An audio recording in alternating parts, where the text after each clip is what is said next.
قدرت کے بہت سارے کرشمے ایسے ہیں جو ہمیں دیکھنے میں بہت خوشنما نظر آتے ہیں، جیسے کہ بہت سارے درختوں کے پھل اور بہت سوں کے پھول۔ لیکن چیری کا درخت ایک ایسا درخت ہے جس کے پھول اور پھل دونوں ہی دیکھنے میں بہت خوشنما ہیں۔ اس کا درخت دیکھنے میں بہت ہی زیادہ خوبصورت ہوتا ہے۔ جی ہاں، آج ہم بات کرنے جا رہے ہیں چیری کے بارے میں۔ ماہر حکیم سید ضیاء الدین کا کہنا ہے کہ چیری روئے زمین پر اللہ تعالیٰ کی پیدا کردہ ایک مخصوص نعمت ہے جس میں وٹامن اے اور وٹامن سی کا خزانہ پوشیدہ ہے۔ چیری کھانے سے کینسر کے موذی مرض میں مبتلا افراد کو بھی افاقہ ہو سکتا ہے، یعنی کہ یہ دافع کینسر بھی ہے۔ اس کے علاوہ اسے لو بلڈ پریشر کے مریضوں کے لیے تریاک مانا جاتا ہے، جبکہ اسے کھانے سے خون بھی بڑھتا ہے اور دیگر کئی امراض میں مبتلا افراد کے لیے بھی چیری کھانا نہایت ہی مفید ہے۔ سوات میں پیدا ہونے والا یہ چیری 4 اقسام زرد، گہرا سرخ، ہلکا سرخ اور کالے رنگ کا ہوتا ہے۔ یہ چاروں اقسام ذائقے کے لحاظ سے ایک دوسرے سے کافی مختلف ہیں۔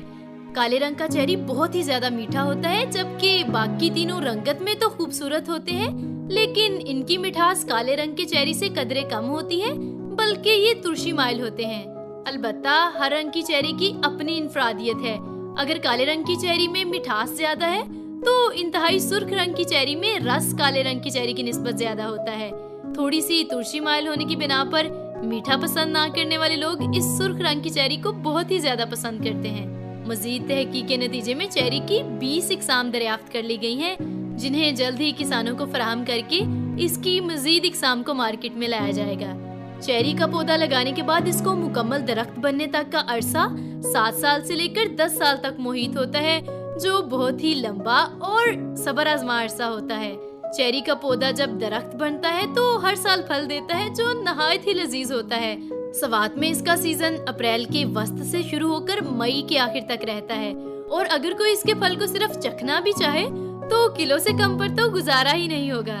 چیری کی فصل تیار ہونے کے بعد اس کا سیزن بہت محدود ہوتا ہے، جو پھل لگنے سے لے کر پھل بننے تک صرف 40 یا 50 دن پر محیط ہوتا ہے۔ ہر درخت 120 کلو سے لے کر 150 کلو تک فصل دیتا ہے، جسے چھوٹے چھوٹے لکڑی اور گتے کے ڈبوں میں بند کر کے فوری طور پر ملک کے دیگر علاقوں میں پہنچایا جاتا ہے، کیونکہ یہ بہت جلدی خراب ہو جاتا ہے۔ چیری کے دانے چھوٹی بیری کے برابر ہوتے ہیں، لیکن کچھ دانے بڑے بھی ہوتے ہیں جنہیں منہ میں رکھنے سے ایک بہت ہی خوشگوار احساس پیدا ہوتا ہے۔ پودے سے درخت بننے کا عمل 7 سال سے 10 برس میں مکمل ہوتا ہے، اور اگر زرعی ماہرین تحقیق کر کے اس عرصہ کو کم کرنے کی جستجو کریں تو اس سے کاشتکاروں کو فائدہ ہونے کے ساتھ ساتھ اس کی پیداوار کو بڑھا کر ملک کے کونے کونے میں پہنچا کر اس سے پورے ملک کے لوگوں کو مستفید کیا جا سکتا ہے۔ اب جہاں ہم نے چیری کے اتنے سارے فائدوں کے بارے میں بات کی ہے، تو وہاں ہم آپ کو یہ بھی بتاتے چلیں کہ چیری کو نہ صرف کھانے کے لیے بلکہ اس کو کچھ ممالک میں تو فیسٹیول کے طور پر بھی استعمال کیا جاتا ہے۔ جاپان اور امریکہ دونوں جگہوں پر موسم بہار کے آغاز میں چیری بلوسم فیسٹیول منایا جاتا ہے، جب چیری کے درخت پھولوں سے ایسے لد جاتے ہیں کہ ان کی ٹہنیاں ان کے وزن سے جھک جاتی ہیں، تو ان درختوں کی بے پناہ خوبصورتی کو آنکھوں میں سمونا مشکل ہو جاتا ہے۔ چیری کا پودا عام طور پر 10 سے 15 فٹ تک کا ہوتا ہے اور اس کی اوسطن عمر 20 سال ہے، لیکن کچھ ممالک میں تو 400 سال پرانے بھی چیری کے درخت ہیں۔ اس کے پھولوں کی خاص بات یہ ہے کہ یہ ہفتے یا 2 ہفتے کے لیے اس طرح سے کھلتے ہیں کہ اس کے بارے میں قدیم جاپان میں کہا جاتا ہے کہ یہ ہمیں یاد کرواتے ہیں کہ زندگی کتنی عارضی ہے لیکن پھر بھی خوبصورت ہے۔ 21 اور 22 اپریل کو ڈنمارک کے شہر کوپن ہیگن میں واقع قبرستان میں چیری کے پھولوں کو دیکھنے کی تقریب منائی جاتی ہے۔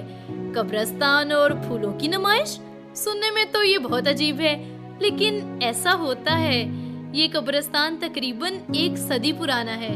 قبرستان کے مرکزی دروازے سے اندر داخل ہو تو یوں لگتا ہے کہ آپ کسی پارک میں داخل ہو گئے ہیں۔